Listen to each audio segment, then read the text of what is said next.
All right, everybody, welcome back to data analysis. So we're going to continue on from our lecture of what is optimal prediction. We're going to have another lecture on Intro to Statistical Modeling. So again, for this lecture, we're going to be a little bit in idea space, and we're not going to be focusing on applications as much. But the purpose of these first couple of lectures is, again, to define our goals. What does it mean for an estimator to be good? What does it mean for an estimator to be bad? And we're going to continue on that theme in this section. So references, in case you want to follow along in the text. So this is Truth About Linear Regression, and this is Intro to Statistical Learning. Okay, so we talked about how this class is about predicting a quantitative output variable. That is, we're doing regression from P inputs. Okay, so P inputs is just P is the number of predictors. So we have P predictors predicting a quantitative Y. There's a number of synonyms for X and synonyms for Y, which I want to go over. So Y is called a dependent variable, and that's to contrast with X, the predictors being independent. So the idea is Y depends on X, right? We're predicting Y from X. Y can also be called a response variable, right? Sort of with similar implication as dependent, independent. We have response predictors. X can be called features instead of predictors. This is sort of more in the machine learning world. They call X features. But yeah, so just I'll use this language sort of interchangeably, so I just want to make sure we're all on the same page about the vocabulary. In terms of notation, we will squish the predictors together in a column vector. So if each one of these is a random variable, just a scalar, we can have a random vector by just stacking them all into a column vector, x1 through xp. Okay, and that just makes our notation easier because I can say predict y from x, where x is a column vector, instead of having to list out the p every time. Okay, so we're going to assume that the relationship between x and y can be written as y is some function of x plus some noise term. This is a big assumption, but let's just break down what this means. What this means is y is a function of x, but there's some noise, right? It's not a perfect function of x. Sort of, there's some volatility there in the relationship. And we're going to assume that epsilon is a random variable which is mean 0 and it's independent of x. Okay, so when x and y happen, you can imagine that we receive some x and some y. Y wants to be perfectly related to x with this, between this relationship y is f of x, but unfortunately there's some noise term. Perhaps we can imagine that, like, I don't know, whoever's taking the measurement is a little imprecise or something like this. This epsilon can be thought of in many different ways, but this is the assumed relationship. We call this additive noise. We're adding the noise term to an ideal relationship. Okay. In our challenge, the name of the game for us is going to be to take these pairs, x and y, and to learn this relationship f, right? And the problem, right, if we didn't have this epsilon term, it would be much easier, right? Because we would just have y is f of x. The idea would be say, well, what's the x? What f do we plug in x into to get y? But because of this noise term, there's always some doubt in the back of our minds. Did we get f perfectly, or is the noise term throwing us off, right? Or do we think that we're sort of capturing a noise? Are we capturing the noise term or the true relationship? Okay. So observations of x and y are sometimes called training data. That is the data we use to build f. We're going to take some observations x and y and use them to construct a candidate of f. So why do we care about estimating f? Okay. So if we have f, this function that governs the relationship between x and y, well, obviously we can do prediction. Perhaps this is the most obvious one. If we have a candidate for the relationship between x and y, well, then you can give me a new x where I haven't realized y, and I'll tell you that, well, I'll plug x into the function that I believe governs the relationship, and I'll get a prediction for y, right? So an example is that we could use zip code to estimate income, right? You could have a bunch of labeled zip codes where you give me a zip code and I will estimate the income, right? right? This is the ideas are, again, they're related by y is f of x plus epsilon. And if we can come up with this relationship between zip code and income, then you could give me a new zip code. I would estimate the income as y is f of x, right? And in particular, we're going to note our estimate of f by f hat. So estimates, as in the statistical lingo, we're going to put hats on them. Okay, so if we estimate f, then we can estimate y by plugging in the x into that f hat. Okay.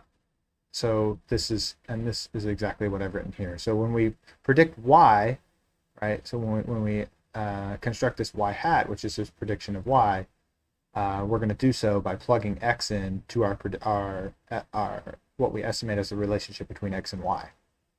Okay, so that's one benefit of having this estimate f hat is that we can do prediction with new observations for which we don't have a response y.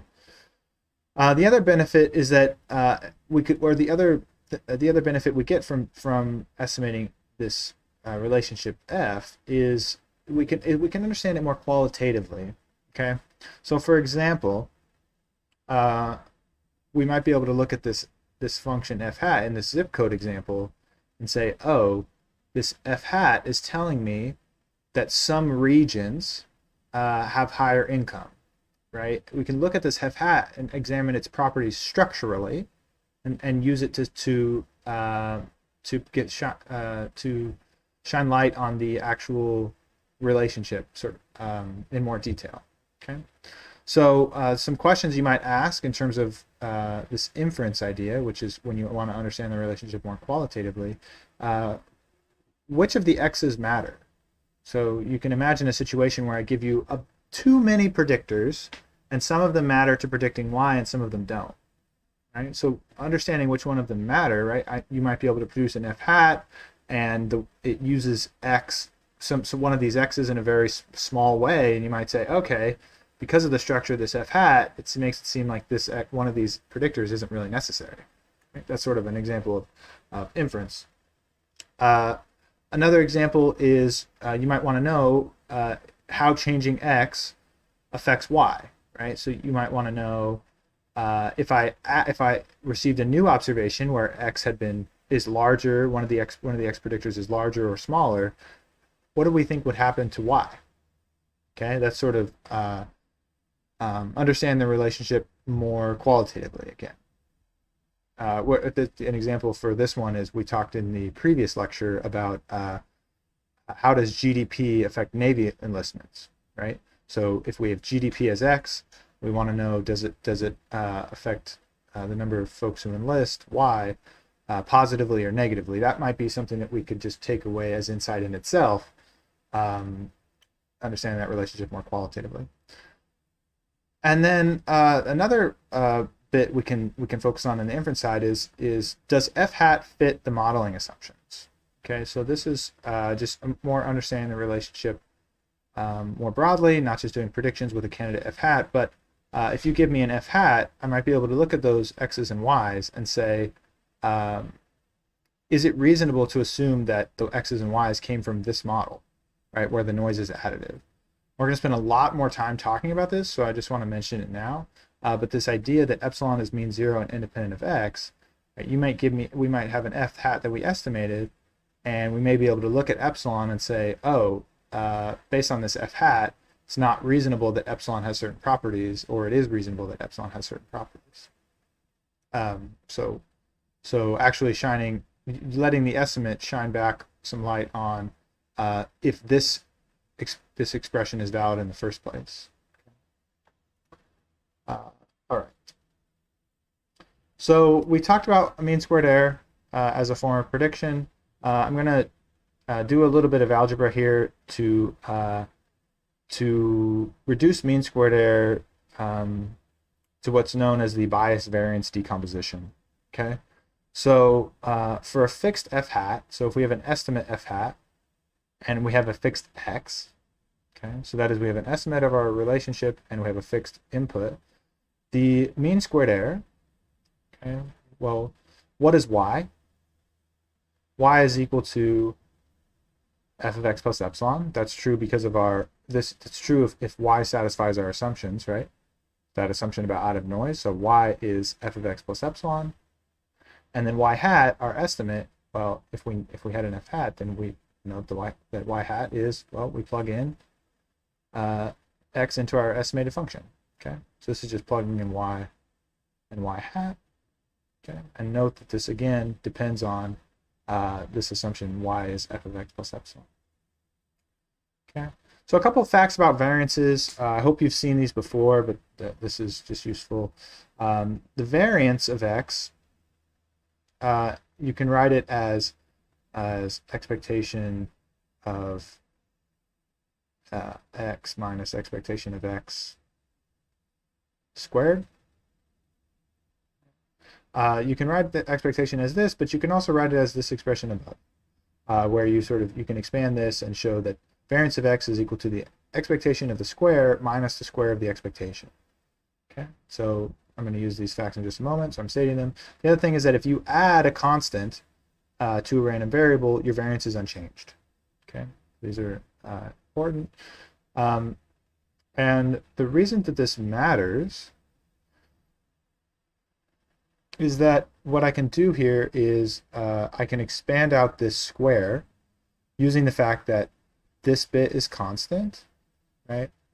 This bit is constant for fixed relationship and x here, and then I just have this epsilon term. Okay. So if this epsilon term is the random bit, I'm adding constants to it. Okay. And if epsilon is assumed to be mean 0, this bit is 0. So if you just expand that out, this decomposition follows. Okay, so you can take this bit down to this. Okay. Why is this important? Well, what is this saying? This is saying that the mean squared error can be written as the square between f and f hat, right, plus the variance of epsilon. Okay. So let's say that let's say that our f hat was perfect. We got the relationship perfectly right, and f hat was equal to f. Now what would happen to this? It would be 0, right? If f hat was equal to f. But even if we got the estimate perfectly right, we would still have this variance of epsilon term here.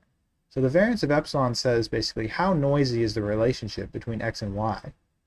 Okay, so that what this is doing is breaking the mean squared error into a term, one of which has to do with how well we predict this relationship between y and x. And the other one is just sort of ambient in the problem. It is and it depends on this noise term epsilon. Okay, so this is an example of bias-variance decomposition, the square bias plus a variance term. All right, and again, we can control this part of the mean squared error. So it is called the reducible part of the error. And the variance of epsilon, it's outside of our control, and so it's called irreducible. Okay. Because these terms are all positive, we know that the mean squared error is lower bounded by the variance of epsilon, right? So this thing is greater than or equal to 0. So we know that the mean squared error is lower bounded by the variance. And this is just important because it lets us sort of set in our mind a threshold, right? We say, well, if we want to do optimal prediction of y, and we think that our variance of the variance of our noise term is something, well, we're not going to do better than that. Okay, so it sets our goal in a certain sense. In practice, we almost never know exactly what epsilon is or its variance, right? So this is mostly just of theoretical interest, but we know that. But it still shines some insight on the relationship between mean squared error, what we can control, and what we cannot control. Okay. More examples of inference. We talked a little bit about some ideas about examining the relationship between x and y a little more qualitatively. And so more examples of inference are these ones that I have listed at the bottom here. So does the daily temperature affect the number of non-accidental deaths in Chicago? Okay. So what we want to know is we don't want to just do prediction. This is why non-accidental deaths, sort of the subtext here being, I don't know, murders, and X being the temperature. Okay. So as the temperature goes up, are there more or less non-accidental deaths in Chicago? This is an example of inference because we're not trying to do just predict with our estimate f hat. Okay. Does income play a role in a person's happiness? Right. So again, we want to know as X changes, how does Y change? Is the relationship between X and Y positive or negative? Okay. Signing bonuses. Are signing bonuses effective for recruitment and retention? And so this is again an example of a qualitative assessment. This last one is a project that I got to be a part of at the Naval Postgraduate School. So does inducing stress during trainings help surface warfare officers better react to ship handling emergencies? So the idea is that if you train in a stressful situation, are you more likely to respond positively during a stressful situation, or maybe it's just that if you train during a stressful situation, your retention is less, right? So you can imagine it going both ways. But all of these are sort of soft questions in the sense that their result is not a number, but a takeaway where we say, we have some information at a higher level. Hard truth here. For prediction, linear models are largely obsolete. So I sort of alluded to this in the last lecture, but there are more advanced tools for doing regression. So that is just predicting a quantitative random variable. But they are still useful as a point of comparison. And as I mentioned in the previous lecture, we're going to develop skills here in this well-understood regime that will extend to other methods. And the intuition that you'll build here is very powerful and extends to the more modern setting. Okay, but for inference, because they're so well understood, linear models are still very relevant. They have a well-developed theory which allows you to answer some of these more difficult questions about, does a variable matter or not, or is the relationship between the two positive or negative? The linear models have a very well-developed theory. And so for inference, they're still very relevant. But for prediction, most often we will default to other tools. But as I said in the previous lecture, linear models are still a very important point of comparison and a good place to get started. Okay, so there are two types of estimators f hat. Okay, so we're going to estimate some function f, which is the relationship between y and x. The first one is parametric. Okay, so if f hat has a certain form, which can be described using a finite number of parameters, so you give me some set of parameters, these betas, and I can write f hat just in terms of these numbers, then this is a parametric function. So here's an example, a linear function. So I have p predictors, and m here is equal to p, and I give each one of these predictors a slope. So f hat of x, you give me an x, I can completely describe f in terms of these betas. So there's sort of no ambiguous arbitrary function, right? Once you specify these parameters, I know the function. That is a parametric estimate of this function f.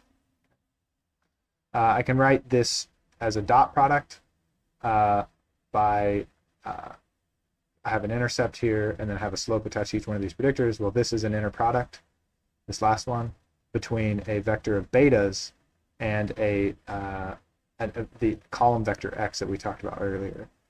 Right? So this is more concise notation. Such a function is a linear model.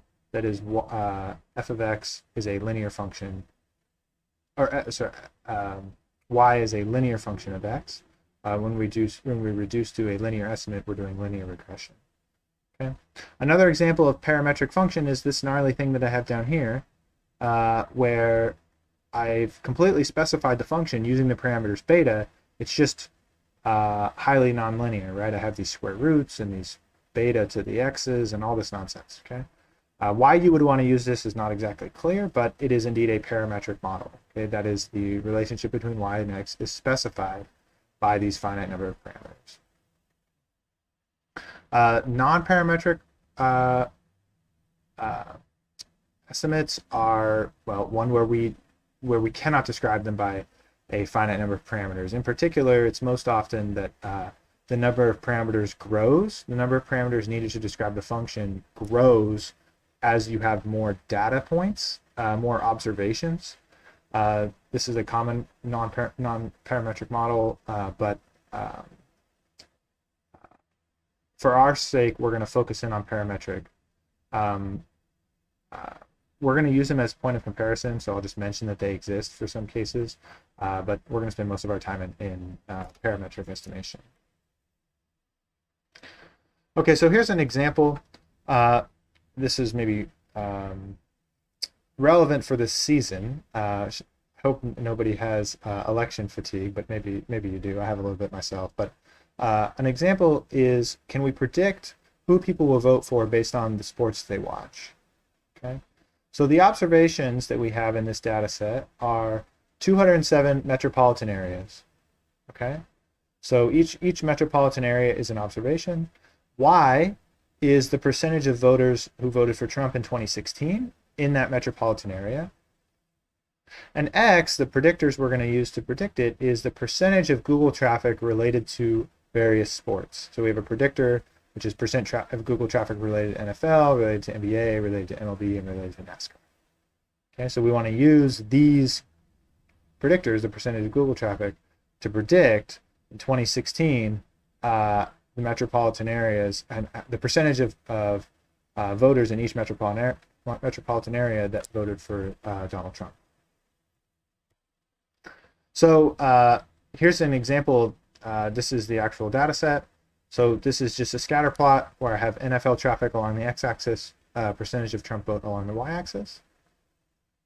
Maybe there's a positive trend there, but it's a little hard to say. So I'm just analyzing the data to see if there's any obvious trends. Percent NBA traffic. So Trump vote, percent NBA traffic. This seems like there's a negative relationship, right? Maybe as NBA traffic goes up, Trump vote goes down. MLB. Baseball seems to be pretty much a wash, maybe slightly negative.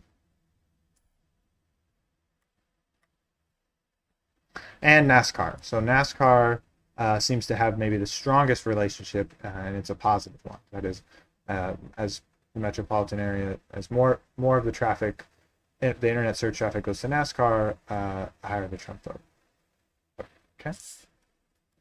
So we're going to examine percent NASCAR as a single predictor. So just after flipping through the scatter plots, I'm just going to do single predictor X for a single response variable Y. Okay. And we're going to, we remember our assumption that Y is f of x plus epsilon. Okay. And that we denote our estimator of f by f hat. So which of the following is the best estimate? I'm going to show you a bunch of pictures, okay? And I just want to use these pictures to develop some intuition for what's a good estimator. I think we're going to be able to tell sort of intuitively what's good, and then we're going to quantify that with some theory after. This is a linear model. Okay, so I've put a line through these points. I see some problems here. In particular, these metropolitan areas which don't have a lot of search traffic, we are overestimating the percent Trump vote in those regions, right? So maybe this is not a good fit for these areas. But this area, maybe, looks like maybe we're underestimating potentially here, but this region seems mostly good. Here's a second linear model. We will talk about in what sense this is linear in a few lectures, but this is also a linear model. Okay, so we have a linear model and another linear model. Well, what about this linear model? So looking at this linear model, we see that, well, it seems to me a little bit too flexible, right? It seems like it's sort of, like, especially this area, it's going out of its way to go perfectly through this point I don't think it's realistic that, if a new city sort of had 13% of its Google traffic related to NASCAR, that it would have this steep decline before the incline again, right? So there seems like too much flexibility in this red model, but it's also linear. So I show this to sort of break the misconception that many people have that because it's linear, it's a boring line through a bunch of points.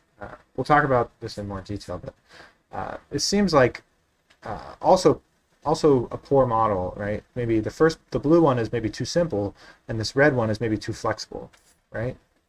Honing in on the data set and maybe not generalizing well. Something to think about is how would it generalize well to new data, right? And I see that my impression is there's a lack of generalizability here for this red model. A third model. So this green one seems to be the Goldilocks model in some sense. It seems like it sort of captures better these points down here. Some mix between flexibility and but not being too flexible.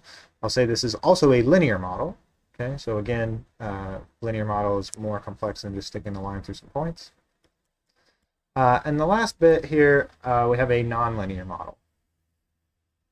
Nonlinear model so really the only difference is maybe in this region. It's similar to the green line, this yellow line that I'm referring to, but doesn't look like nonlinearity gets us so much, right? So yeah. But the point is that when we have a choice of models, or a choice of these f hat, these estimators for our f, one thing we can think about is this notion of flexibility, right? We saw just graphically this idea that we could have a model that is too flexible and a model that is not flexible enough, sort of this Goldilocks in between. What does that actually mean, right? Intuitively, as I described, I'm thinking about how well would it generalize to new data, right? If let's say you only gave me 80% of these metropolitan areas and you held them out, and then you put them back in the data set, and I say, how well did I do once I held them out? I'm sort of imagining that paradigm and thinking that, this red model is sort of missing out on something important, whereas this green model sort of hits it right on the head that it's just flexible enough. So in general, the point is that more flexibility in f hat does not make it a better predictor. Okay, so if f hat as it gets more flexible, it could just be focusing in on specificities of this particular data set, as we see this red one is doing here, focusing on specificities of this particular data set, and wouldn't be generalizable. Okay, and so what we say, fitting to artifacts of the data set. Okay, that is, you're honing in too much on this particular data set and not to the general relationship. Okay, another drawback to an f hat which is too flexible is that it may be difficult to interpret. So consider how simple it is to draw a line, right? If you had to describe the relationship between y and x here, you could say, as x increases by 1 percentage point, we expect that y would increase by so much percentage points, and we could just get that slope, right? And so a simple model is nice in the sense that you can easily convey what's going on, and it's interpretable. The relationship between x and y is easier to understand for simpler models. Okay? I talked about this notion of a generalizable relationship. That's the goal. But if your model is too rigid, it may not capture this generalizable relationship, right? So there's a trade-off. Want to capture the generalizable relationship, but not be so flexible that you hone into specific parts of your data set. Okay, so as motivation, this is important to keep in mind. We're going to do a lot of mathematics and also some real-world considerations that can help us sort of balance these two goals of models which are flexible enough to capture the true relationship, but not too flexible enough that they zoom in on our data set and aren't generalizable. So how do we choose the best model? So we're given a bunch of f hats like these curves that I described in this previous graphic. We'll hone in on some notation and be a little bit more precise. So we have pairs of observations. So in our example, we're thinking about percent NASCAR traffic and percent Trump vote in these different metropolitan regions. Okay, so they come as pairs, x and y. So let's say we have n observations. Okay. So one way we will denote these observations is using a matrix X and a vector Y. Okay. So in the general setting, when X's can be vectors, right? We talked about that before, that our predictors will denote them as vectors, and that just makes our notation easier. When we combine all of these n observations, we can do so in a matrix. Okay, so that is a matrix which is n observations and p predictors. Okay, in the setting where we have only a single predictor, right? We end up with a situation where we just have this part of the matrix, because we only have one predictor. But in general, we can write this matrix X, okay, and this column vector Y, and this will ease our notation. And so and if I denote the if I denote by xi, so xi is the row, right? Because I'm basically taking the observations and putting them on each row. So x2 is just this x vector has been sort of squished as a row. Okay, I can write the mean squared error as follows. So the mean squared error for an estimate f hat is the following. And what's important here to note is that this is the empirical mean squared error. Okay? So let's talk about what this means, and then we'll talk about what the difference is between the empirical and what we defined previously. So what we have is a mean, so the 1 over n, so n is a number of points, and we're taking a squared, right? So squared error, and then y minus f hat of the input x. Okay. But the big difference here is that you notice that this empirical mean squared error does not have an expectation, right? It is empirical in the sense that it depends on data. The empirical mean squared error depends on inputs x and outputs y, okay, and having received observations. So this is a sample approximation of the true expectation. Okay, so the mean squared error, sometimes called the population mean squared error, is an expected value, whereas the empirical mean squared error is data driven. Okay. So as I said, this is a sample average of the population mean squared error. Okay, and so notice that I've also introduced a little bit of extra notation here, in that the estimate f hat, right? We quantify the error in the estimate f hat using its prediction for y. So that is, we quantify f hat as an estimator by plugging in x and treating our estimate y hat as y hat is f of x, right? So this is how we can quantify the error in an estimate f hat. I will say that we will be a little bit sloppy in this course, and sometimes we'll call the empirical mean squared error just mean squared error, and that will be because it's clear from context, right? If you're working with data and all you have is data and you don't know the true distributions of y and x, right? Then I say mean squared error, I'm obviously talking about empirical mean squared error. So as we're just getting started and we have all this language floating around, I'll try to be more specific, but eventually we will just say mean squared error and know what we mean depending on the context. And what's important is that the empirical mean squared error can be used as a measure of model fit, and here we are away from theory in the sense that this is for data, right? Observations x and y. Empirical mean squared error is not perfect. There's a couple of drawbacks to it.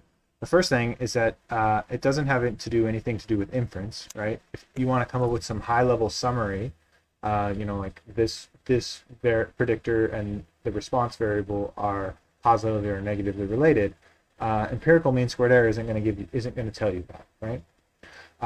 Comparing MSEs between models, empirical MSEs that is really only important for prediction, because as we talked about in this image, the blue line may be more important to you from this perspective of inference, because you can describe this relationship more clearly, whereas the yellow line or the green line might be more important to you from the perspective of prediction.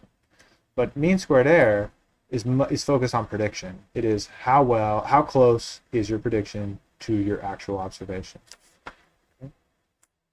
The other thing is that empirical mean squared error, we don't actually care about this idea of how well it performs on the observations, but because we want to identify generalizable trends, maybe mean squared error is not perfect in this sense. So this red curve may have smaller empirical mean squared error, right? I mean, it goes through these points better than the green curve, right? But even if it has smaller mean squared error, it still misses something about generalizability, as we discussed. So one way to get around that is to use previously unseen observations, okay, to quantify your mean squared error. So let's say as I hinted at earlier, let's say we take all of these observations and we hold some back, and we use a large percentage of them to build this red model, and then we add those other points back in, and we say, what's the mean squared error for the points that we held back and we didn't use to build the model? This is sort of capturing the idea of I've taken a fresh sample and I have new observations. And in that sense, we can capture the generalizability of the model. This generalizability, this holding back data and the held back data is called testing data. Okay, so training data is the data we use to build the model or to train the model. And testing data is the data we use to test the model. And it's wise to separate them to separate them into two non-overlapping categories. And the reason is that if you do that, then you can actually test your generalizability, right? You imagine that the red curve is not going to perform well for the empirical mean squared error on testing data, even though it might perform well on the training data. This is a big idea, which we're going to use many times in this course, and that is the training and testing split.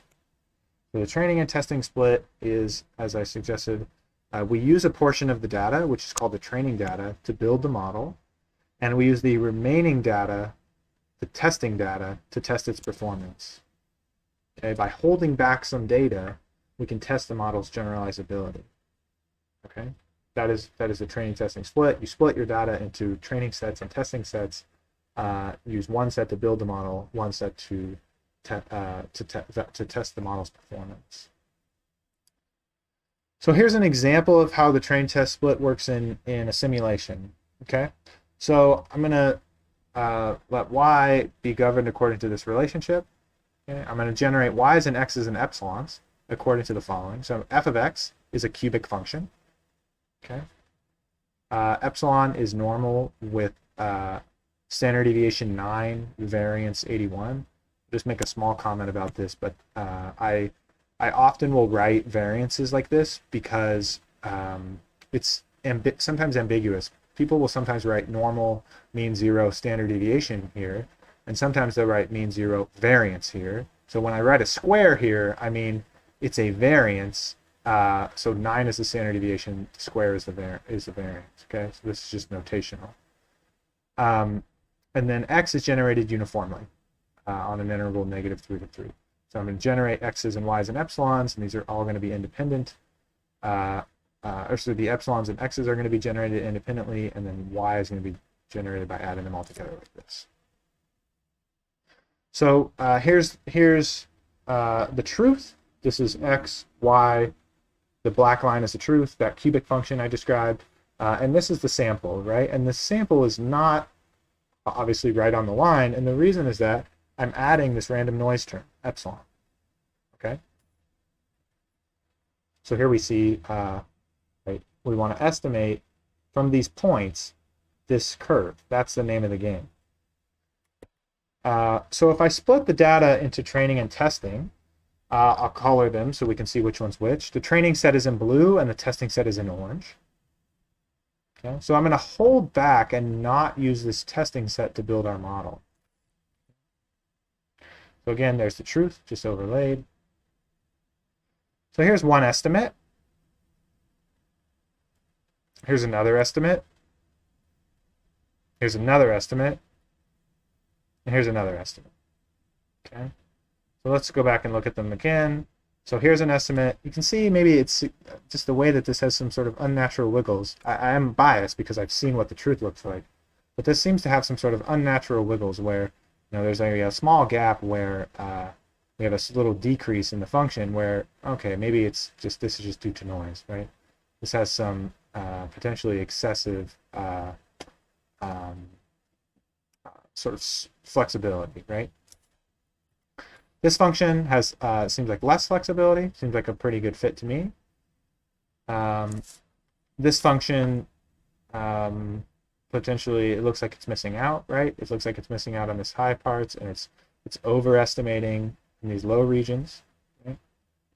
And underestimating in these high regions. So it seems like it maybe doesn't have enough flexibility. And then this last one, to me, this looks right on. Again, I'm biased because I've seen the truth, but looks like it goes through the points in a way that's sort of that goes through the center of the points for each fixed x, but at the same time doesn't seem to have excessive flexibility. So the training and testing error actually can be quantified for these models. So I've actually introduced them to you in an order. So this model this is a linear model with a lot of parameters, a little bit less parameters, the smallest number of parameters, and this is sort of in between. Okay, so this is the green model. And so here I've plotted the training and testing error. This is the MSE, mean squared error, and because I'm working with data, this is empirical. This is the training and testing mean squared error. What I see is that this is the blue model, that line, so the mean squared error is high, right, for training and testing. So on the data I used to build the model and the data I held back from the model. And then what's happening is, as I increase the number of parameters, this is the green model, which sort of seemed perfect, the yellow model, which was a little more flexible, and what was it? The red model, which was the most flexible, is right here. Okay. So we see as we increase flexibility, what happens?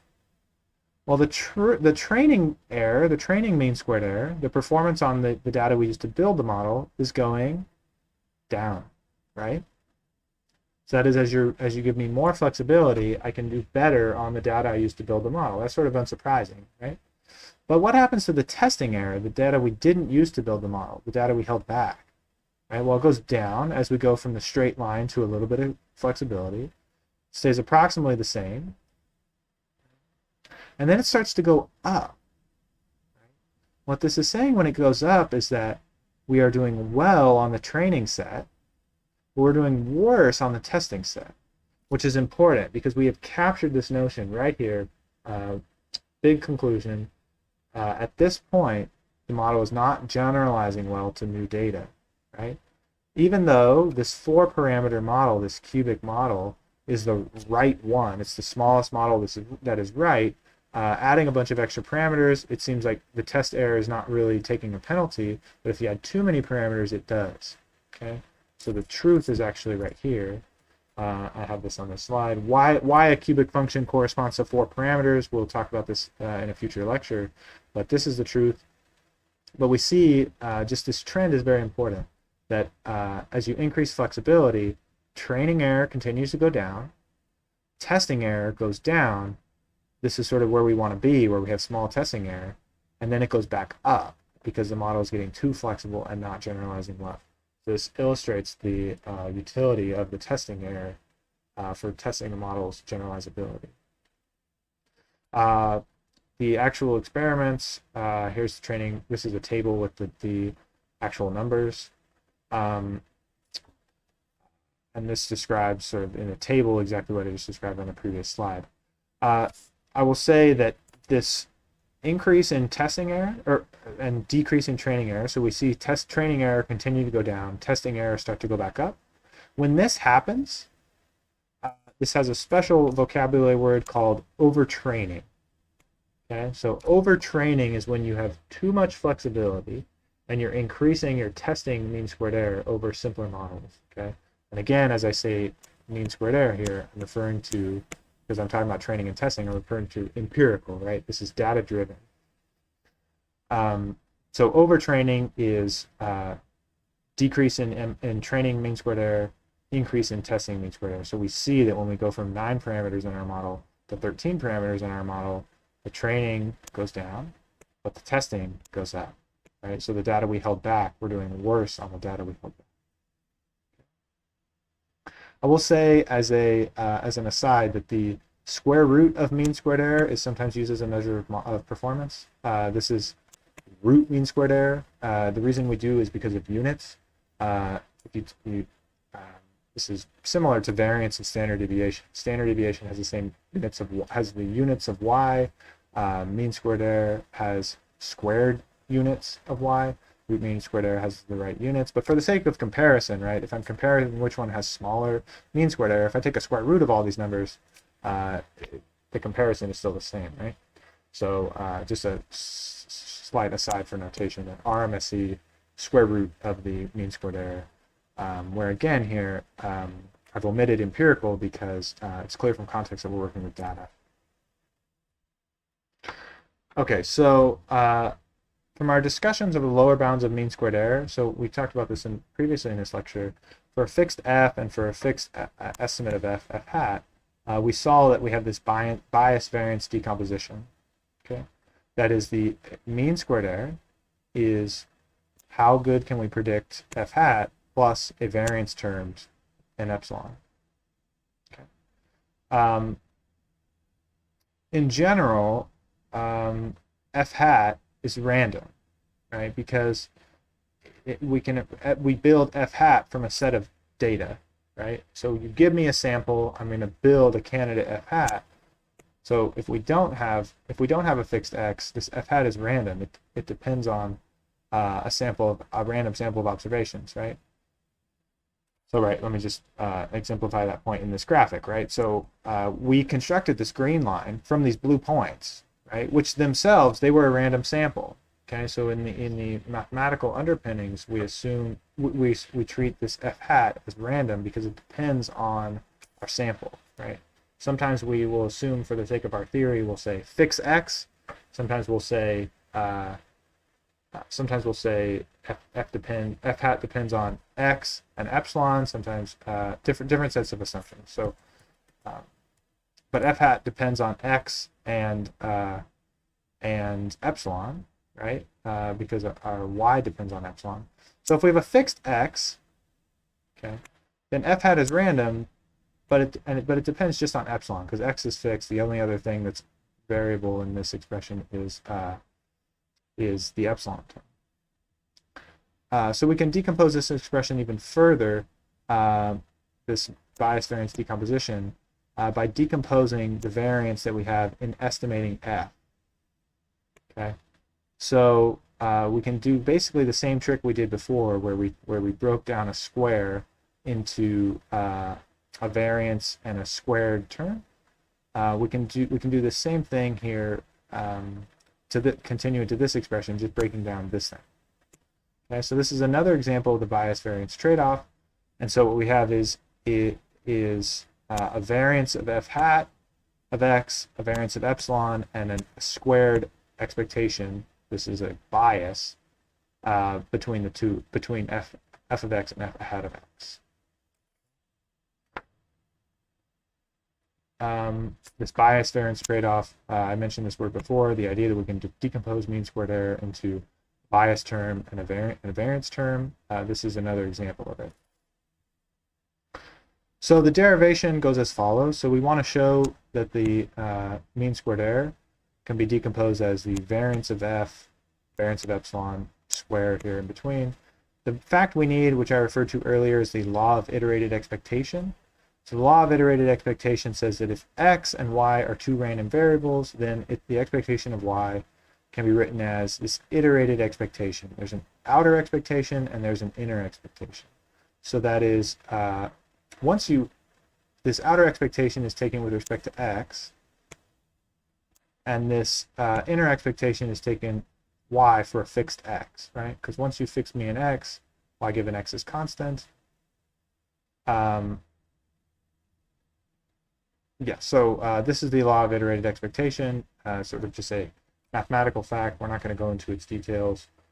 But this is a fact, the law of iterated expectation. And so how can we actually derive this fact? So the expectation, this mean squared error, this expected squared error, we can break it down into, using the law of iterated expectation, will condition on f hat of x. Okay? So that is, we will treat f hat of x as fixed. Well, once f hat of x is fixed, f hat of x is fixed, this is the exact situation that we described earlier, where for fixed f hat of x, we have this fact here, right? So for fixed f hat of x, we know this fact which we derived from before. And then this outer expectation is taken with respect to the conditioning variable, which is f hat of x. Okay? This is just applying the law of iterated expectation. This variance of x, this variance of epsilon, it doesn't depend on f hat of x, right? Because it's constant. It's just a number. So we can use linearity of expectation, pull out the variance. Again, we can do this decomposition where we have a square, right? We have the expected square value of a square. We can use this property that I described before, which is that the variance is expectation of squared minus square of the expectation. We get the variance, the squared expectation, that's this term, right? Oh, excuse me, the expectation squared. If I add this piece over to the other side, I get the expectation squared is the variance plus square expectation. So that's just applying this term, this equivalent definition of variance, and this variance of epsilon just times it. Okay, and lastly, f of x is constant once f is fixed. So according to what we started with, we have a fixed x. So because x is fixed, f of x is constant. Taking the variance of something, this is adding a constant. The constant in a variance term doesn't matter. Multiplying a -1 times a variance also doesn't matter. Remember, when you have a constant times a variance, you can pull out that constant and square it. And so this expression here, because of this part is a constant, it just reduces to variance of f hat of x. Okay, so this is the result we want to show, and there it is. And again, it's just using this important property of variance of x is expectation of x squared minus square of expectation, and some properties of variances. All right, so that's the result. What does it actually mean? Let's think about the interpretation, right? So we just did a little bit of algebra, but what does it mean? So the mean squared error can be written as the variance of x, the variance of f hat, plus the squared bias, the squared difference in expectation, plus the variance in epsilon. Okay, so we've already talked about what this variance of epsilon term means. It's sort of the noise is an irreducible error. What this is saying is that we want f hat of x to be close to f on average, right? But if it's extremely volatile, so if f hat of x varies wildly depending on the data points that we receive, then the MSE is going to be large. So what is this term? This is actually measuring model flexibility, right? Because this is saying if f hat of x is volatile, right? If it has high variance. So what this is saying is we want to be close to f hat of x on average, or we want f hat of x to be close to f of x in expectation. Okay. And then we also want f hat of x to have small variance. So be close, f hat of x should be close to f of x consistently, right? And if it's volatile and really swings depending on the data used to train the model, that's bad, right? And swinging a lot depending on the data used to build the model is sort of the intuitive idea of having a model that is too flexible. So this decomposition of mean squared error actually supports mathematically what we just saw in this graphic, right, where we're comparing all these flexible models. The idea that models that are too flexible are bad for us, we can actually, this is captured in the mean squared error. Population mean squared error, that is. And so then we use a sample to approximate that. So back to our simulation. So just sort of plugging in things that we know. Again, in a real data analysis problem, we wouldn't know this information that we've done in our simulation, but we're just using it to build intuition for what's actually going on here. So we have the true y is x cubed plus epsilon, and we remember that x was uniformly generated, epsilon was generated normal variance 81. Because this is a simulation, we know what variance of epsilon is, right? We specified it. So we know that the best we can do in terms of our population mean squared error is variance of epsilon, right? This is our irreducible error, okay? But again, population mean squared error. And so I can plot that population mean squared error. Okay? Here's the population mean squared error. Here's the training and testing errors as we saw. So we see that sort of training error and testing error are, the training error at least is sort of approaching this lower bound, right? This is an important distinction, right? Because the lower bound is actually population, right? So I've just talked about this as a population lower bound using some properties of epsilon. But this sample here, oops, this sample is data driven. So these are empirical mean squared errors. Okay, they're data driven, being plotted against a theoretical lower bound. Okay? So is it okay that the data sometimes does something weird and doesn't match the lower bound? Yes, but we expect all the pretty much routinely it should, because this is what the theory predicts versus taking some random samples, right? It's like having a population mean versus a sample mean. In general, if you take a lot of samples, the sample mean will be close to the population mean. If it's not perfect, this is just due to the fact that there's it's a sample, right? But this is what the lower bound predicts in theory. So here's an exercise just to illustrate, or just to test your understanding. So I encourage you to sort of grab a sheet of paper and see if you can sketch this out. So I'd ask you to provide a sketch of the typical bias, variance, and MSE on a single plot, okay? And this comes from the Intro to Statistical Learning text, but what I want you to do is on the x-axis have the flexibility of the model. Okay, so you have a flexibility of a model along the x-axis, and then I want you to put on the same plot, what does bias do as your flexibility goes up? What does variance do as your flexibility goes up? And what does mean squared error do as your flexibility goes up? Okay. So these can sort of be qualitative. You don't need to worry about really labeling the axis like for units or something like this. But the idea again is that if I want to have a plot here, and as the model gets more flexible, right, you can just plot these curves one at a time. As the model gets more flexible, what happens to the bias? What happens to the variance? And what happens to the mean squared error? Okay, so you just want to pause for a moment. I'm going to reveal the answer. So first I'm going to talk about this first one, and then we're going to repeat the sketch for training and testing there in just a minute. So the answer for the bias, variance, MSE is as follows. This is just a sketch that I did.